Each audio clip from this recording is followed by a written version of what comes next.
প্রয়াত সাবেক প্রধানমন্ত্রী মনমোহন সিংকে কয়লা খনি বরাদ্দ মামলায় অব্যাহতি দিয়েছেন ভারতের সুপ্রিম কোর্ট। কেন্দ্রীয় তদন্ত সংস্থার মামলায় সর্বোচ্চ আদালত নিম্ন আদালতের সেই নির্দেশ বাতিল করেছেন, যার ভিত্তিতে মনমোহন সিংকে তলব করা হয়েছিল।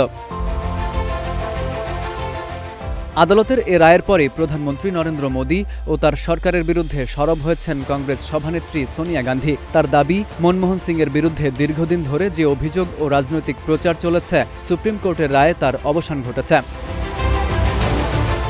সোনিয়া গান্ধী বলেছেন, 2026 সালের 29 জুলাই ভারতের সাম্প্রতিক রাজনৈতিক ইতিহাসে একটি গুরুত্বপূর্ণ অথচ উপেক্ষিত দিন হিসেবে থেকে যাবে, কারণ ওই দিনই সুপ্রিম কোর্ট কয়লা খনি বরাদ্দ মামলায় মনমোহন সিংয়ের বিরুদ্ধে কেন্দ্রীয় তদন্ত সংস্থার মামলা বন্ধের প্রতিবেদন গ্রহণ করেছেন।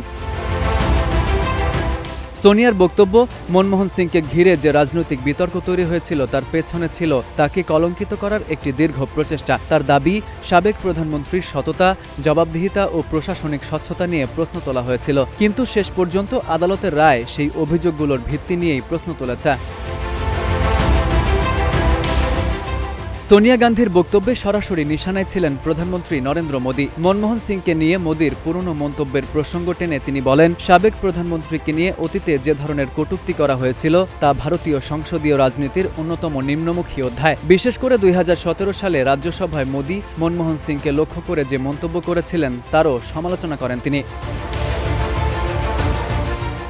এখানেই থামেননি কংগ্রেস নেত্রী। মোদী সরকারের বিরুদ্ধে কেন্দ্রীয় তদন্তকারী সংস্থাগুলোকে রাজনৈতিক চাপ তৈরির কাজে ব্যবহার করার অভিযোগও তুলেছেন তিনি। তার দাবি, বিরোধী দলের নেতাদের বিরুদ্ধে তদন্তকারী সংস্থার তৎপরতা চালানো হচ্ছে রাজনৈতিক চাপ তৈরির উদ্দেশ্যে।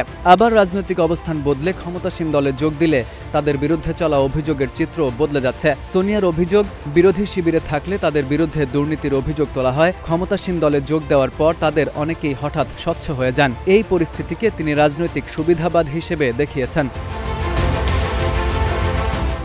কয়লা খনি বরাদ্দ মামলাটির সূত্র অবশ্য বহু পুরনো।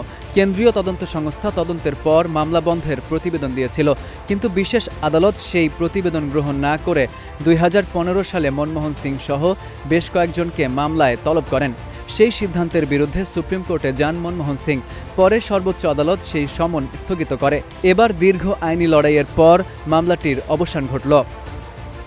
এফইউ আহমেদ, ইত্তেফাক নিউজ।